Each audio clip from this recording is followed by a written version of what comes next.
Hello everyone, आज हम पढ़ेंगे रिफ्रैक्शन। क्लास 10th का टॉपिक है। रिफ्रैक्शन क्या होता है? जब भी पाथ चेंज होता है, जब भी रे ऑफ लाइट एक मीडियम से दूसरे मीडियम में जाती है, वो अपना पाथ चेंज कर देती है। इसी फिनोमेना को हम लोग क्या कहते हैं? रिफ्रैक्शन कहते हैं। पहली वीडियोस में हमने देखा था कि रिफ्लेक्शन क्या होता है। रिफ्लेक्शन वो होता है जब सेम मीडियम में लाइट टकरा के वापस चली जाती है, मतलब इंसिडेंट्स टकराती है जो लाइट, उसे क्या कहते हैं? इंसिडेंस रे कहते हैं। उसके बाद जब वापस जाती है उसे हम लोग रिफ्लेक्टेड रे कह रहे थे। यहाँ पे क्या होगा? एक तो इंसिडेंस रे होगी, दूसरी क्या होगी? रिफ्रैक्टेड रे होगी। ठीक है। सो लाइट या तो टुवर्ड्स नॉर्मल बेंड करेगी या अवे फ्रॉम नॉर्मल जाएगी।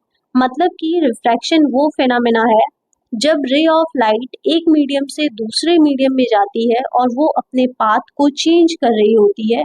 उस फेनोमेना को हम लोग क्या कहते हैं? रिफ्रैक्शन कहते हैं। मान लो कि यहाँ पे क्या है, अगर यहाँ पे कोई ग्लास है, नीचे मैंने लिया है, यहाँ पे देखो ग्लास है। ठीक है, ये शायद आपके स्कूल में एक्सपेरिमेंट करवाया गया हो। जब मैं क्लास 10th में थी तब तो यार करवाया गया था। ठीक है। यहाँ पे ये ग्लास है, यहाँ पे इंसिडेंस रे आई और वो क्या हुई? टूवर्ड्स नॉर्मल बेंड कर गई। नॉर्मल कोई चीज नहीं होती है जो दिख रही होती है, नॉर्मल एज्यूम करना पड़ता है। ठीक है, तो रे ऑफ लाइट क्या की? टूवर्ड्स नॉर्मल, ये हमने नॉर्मल ड्रॉ कर लिया। रे ऑफ लाइट कहाँ गई? टूवर्ड्स नॉर्मल बेंड कर गई।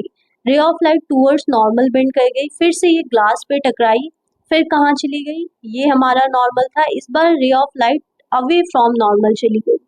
ठीक है, मतलब यहाँ क्या हो रहा होगा? यहाँ क्या हो रहा होगा? यहाँ पे ये डेंसर मीडियम होगा, यहाँ पे ये यहाँ पे ये वाला रेयर मीडियम होगा, यहाँ पे एयर होगी। रेयर मीडियम का मतलब होता है जैसे कि एयर हो गया और वैक्यूम।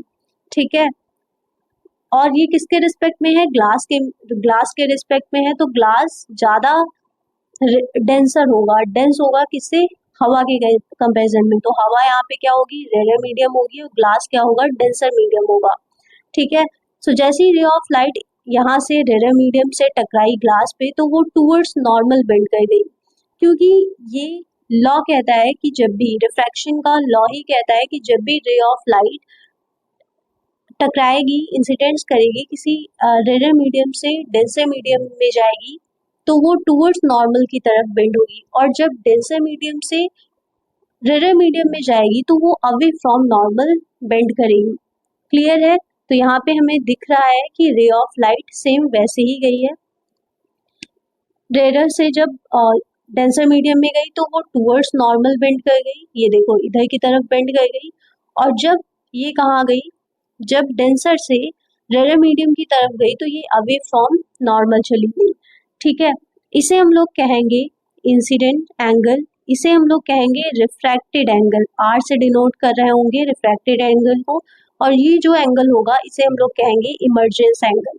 ठीक है, याद रखना। यहाँ पे एक और एग्जांपल है कि ये ग्लास है और ग्लास में क्या किया? पेंसिल को डिप किया, ग्लास में पानी भरा हुआ है। अब देखो यार, एयर जो होगी वो पानी के रिस्पेक्ट में रेयर होगी। ठीक है, रेयर मीडियम है एयर और पानी क्या है? Denser medium. तो यहाँ पे जब भी डेंस रेयर मीडियम से डेंसर मीडियम की तरफ पेंसिल गई तो ये क्या की? यहाँ पे मान लो कि ये क्या होगा? नॉर्मल होगा। तो पेंसिल क्या की? टूवर्ड्स नॉर्मल बेंड कर गई। ठीक है, और हम देख रहे हैं कि अगर ये डेंसर से रेयर की तरफ जा रही है तो अवे फ्रॉम नॉर्मल हो रही है। ठीक है, ये फिनोमेना हमारा हमारा रिफ्रैक्शन कहलाता है। उसके बाद रिफ्रैक्शन होता क्यों है? कॉज क्या है रिफ्रैक्शन का?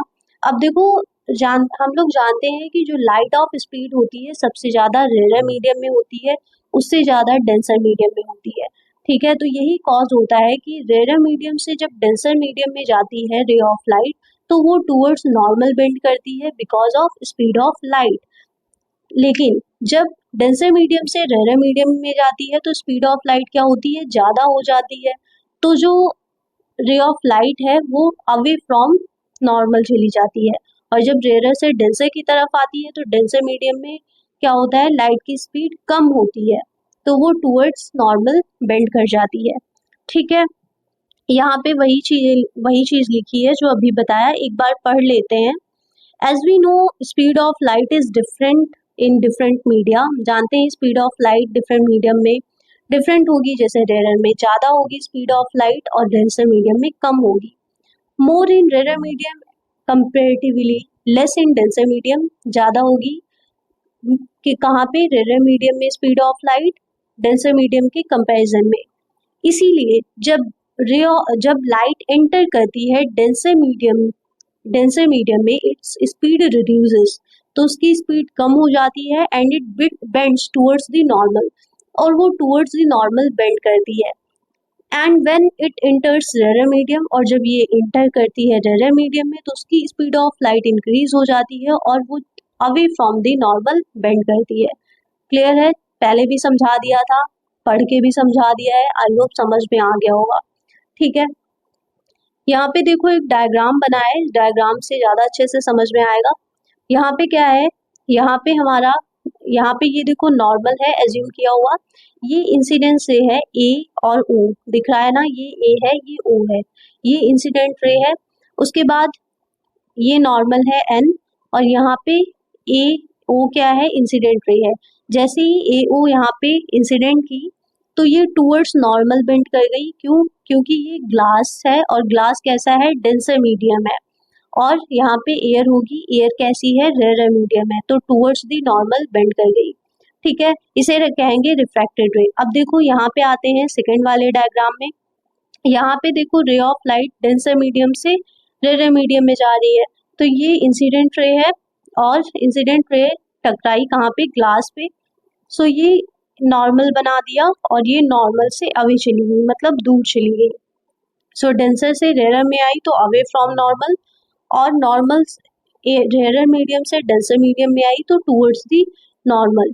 ठीक है, आगे देखते हैं, ये तो बता दिया है।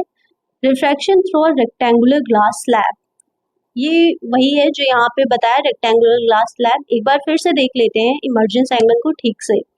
देखो यहाँ पे क्या हो रहा है, यहाँ पे ये नॉर्मल है, ठीक है, और ये इंसिडेंट रे है। हमने बताया था पिछले वीडियोस में कि जो नॉर्मल और इंसिडेंट रे के बीच में एंगल बनता है उसे क्या कहते हैं, एंगल ऑफ इंसिडेंस। और जो रिफ्रैक्टेड रे, वहाँ पे रिफ्लेक्टेड एंगल था। क्यों?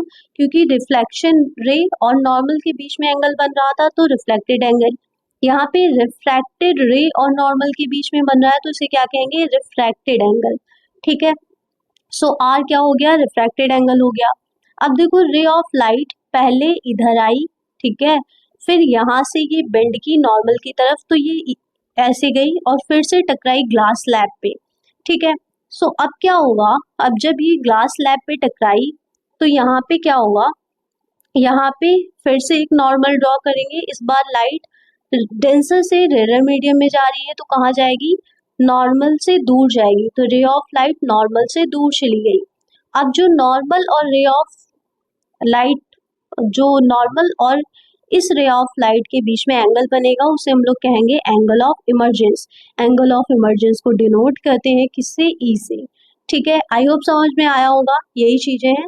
अब देखो जो एंगल ऑफ इंसिडेंस है वो किसके इक्वल होगा, एंगल ऑफ इमर्जेंस के, मतलब angle of I, angle of incidence जो होगा वो एंगल ऑफ इमर्जेंस के इक्वल होगा, मतलब आई इक्वल टू किसके होगा, ई के इक्वल होगा। क्लियर है? देखो यहाँ पे दिया गया है कि किसको कैसे डिनोट कर रहे होंगे। आई एंगल ऑफ इंसिडेंस होगा, आर एंगल ऑफ रिफ्रैक्शन होगा, एंड ई क्या होगा, angle of emergence. Angle of incidence हमने पहले भी बताया है कि एंगल ऑफ इमर्जेंस के इक्वल होगा। ठीक है, एंगल का साइन बना लो, angle of incidence angle of emergence के इक्वल होगा। ठीक है, नेक्स्ट क्या कह रहे हैं कि if the incident ray falls normally to the surface of glass slab then there is no bending of ray of light, it goes straight। मान लो कि रे ऑफ लाइट नॉर्मली पास होती है, आगे डायग्राम से ही देखते हैं। मान लो कि ये रे ऑफ लाइट जो है ये इधर से ना होके सीधी आती है, नॉर्मल से ही। ठीक, तो वो क्या होगी, नॉर्मल अगर रे ऑफ लाइट ऐसे आती है सीधी तो वो बेंड नहीं करेगी, वो सीधी आ रही है तो सीधी ही वापस चली जाएगी, मतलब कोई भी बेंड, लाइट बेंड नहीं करेगी। ठीक है, परपेंडिकुलर आ रही है अगर, ठीक 90 डिग्री के एंगल पे। क्लियर है?